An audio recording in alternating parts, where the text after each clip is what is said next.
I'm 82 years old, and I finally admitted to myself that my career never loved me back. It took me a long time to say that without making excuses. I'm sitting in the house my wife and I bought when we were both in our 30s. It's quiet now. Too quiet. The clocks sound louder than they used to. The refrigerator hums. The heater kicks on and off. Most days that's the only noise. I retired 12 years ago. For a while I still introduced myself by my old title. I'd say it out of habit, like it still meant something. But it doesn't anymore. Titles fade fast. People stop calling. The emails stop. The phone goes silent. You find out who you are when no one needs you. I don't have a lot of time left. The doctors don't say it plainly, but at 82 you don't need them to. You feel it in your bones when you stand up. You feel it in the afternoon when you need to sit down. Time isn't something I assume anymore. If you're younger and listening to this, I won't tell you what to do. I don't have that right. I just want to tell you what happened to me. I started working when I was 23. Entry-level position at a mid-sized company. Nothing glamorous. A desk, a phone, a supervisor who barely looked up when he handed me my first assignment. I remember the feeling though. I was proud. I had a tie on. I had a reason to wake up early. My father worked with his hands. Construction. Long days. Sore back. He didn't complain, but I saw it. I told myself I was going to build something different. Stability. Security. A life that didn't depend on the weather. When I got my first paycheck, I kept the stub in my wallet for months. It wasn't much, but it was mine. It felt like the beginning of something solid. I worked hard. Not because anyone forced me to. I wanted to prove myself. I stayed late. I volunteered for projects no one else wanted. I answered the phone even when it wasn't my job. When my supervisor left, I applied for his position. I didn't get it the first time. That stung. So I worked harder. By 30, I had a promotion. A small office with a door that closed. I remember sitting in that room alone the first evening after everyone had left, just looking at the nameplate on the desk. It felt like progress, like I was becoming someone. Around that time, I got married. She was patient. That's the word I use now. Patient. When our first child was born, I held him in the hospital and promised I'd give him everything I didn't have. I meant it. But everything slowly became financial.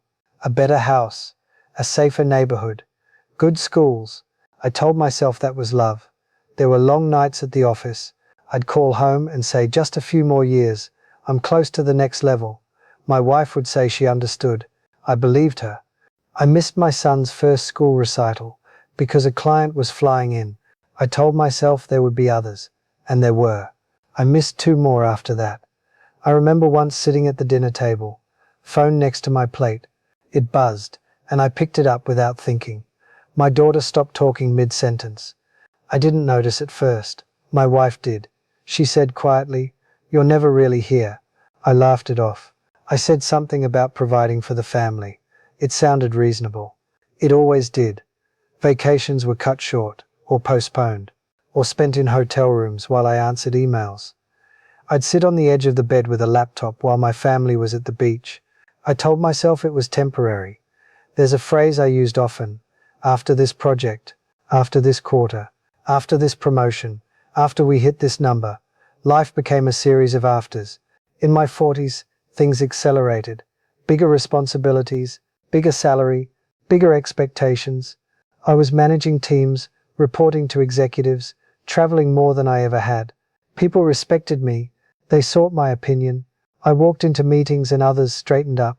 It does something to you, that feeling, being needed. At home, I was tired. I'd fall asleep in front of the television. My kids would step around me to get to the kitchen. Sometimes I'd wake up and realize they'd gone to bed without saying goodnight. But the mortgage was paid on time. The college funds were growing. I told myself that mattered more. When I turned 50, they gave me a corner office. Windows on 2 sides. I remember calling my wife to tell her. She sounded happy for me. I think she was. But there was a distance in her voice I didn't recognize then.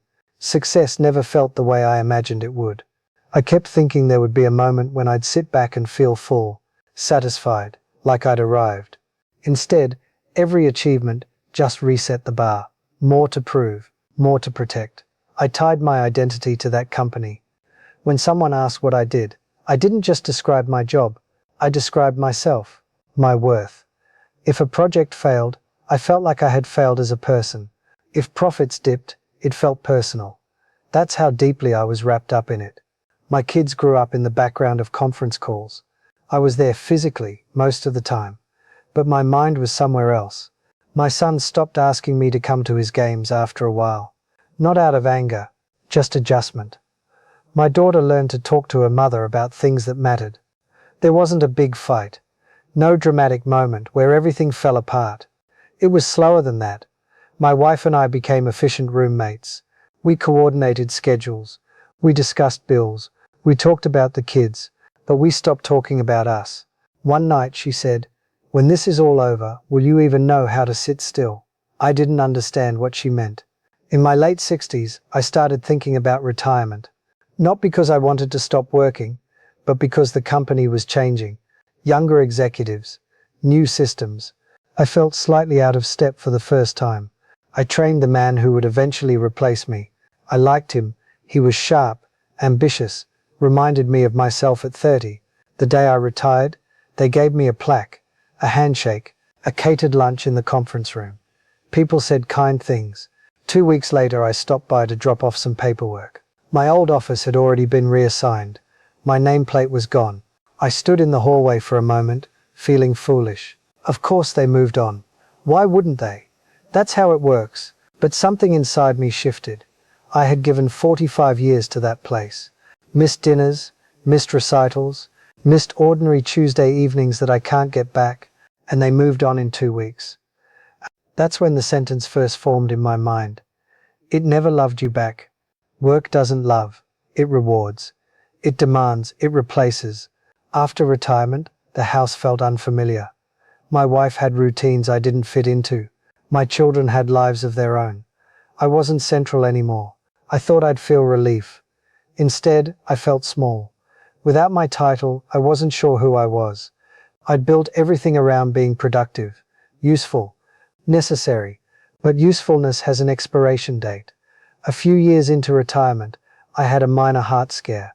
Nothing dramatic, just enough to land me in a hospital bed overnight.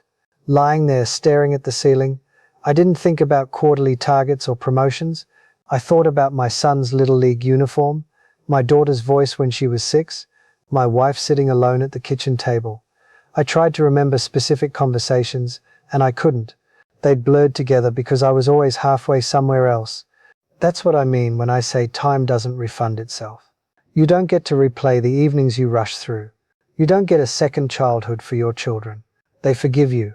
Mine did. They're good people. We have polite dinners now. We talk about their jobs, their children.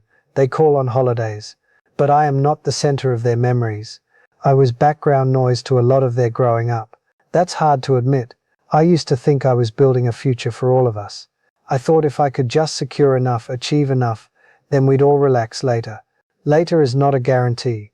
I kept saying I'd slow down next year, next quarter, after the bonus. There is always another reason not to slow down. If you're in the middle of it now, I understand. I truly do. It feels responsible. It feels necessary. It feels like love. And some of it is. Providing matters. Stability matters. But presence matters too. I confused being needed at work with being valued at home. They're not the same. At work, they needed my output. At home, they needed me. I didn't see the difference until it was too late to change much. I'm not bitter. I'm grateful in many ways. We had a good house. My children had opportunities. We weren't struggling. But if I'm honest, I would trade some of the promotions for more ordinary evenings. I would trade the corner office for sitting on the floor helping with homework without glancing at my phone.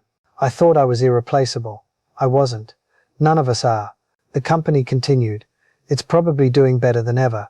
New leaders, new strategies. My name isn't mentioned. At home, the moments I missed are gone. They don't get replaced. Now I wake up early out of habit. There's nowhere I have to be. I make coffee and sit by the window. I think about the years I rushed through. I can't change them. All I can do is tell the truth about them. If any part of this sounds familiar, maybe just pause once in a while. Not quit. Not abandon your responsibilities. Just pause. Ask yourself who will remember your extra hours in 30 years. Ask yourself where you're most needed in a way that can't be reassigned. I'm 82. I don't have decades left to rebalance anything. I have quiet mornings. I have memories, some clear, some faded. I have a family that cares about me, even if I wasn't always fully there. I finally admitted that my career never loved me back. I just wish I had admitted it sooner, when there was still time to sit down at the dinner table and mean it when I said I was home.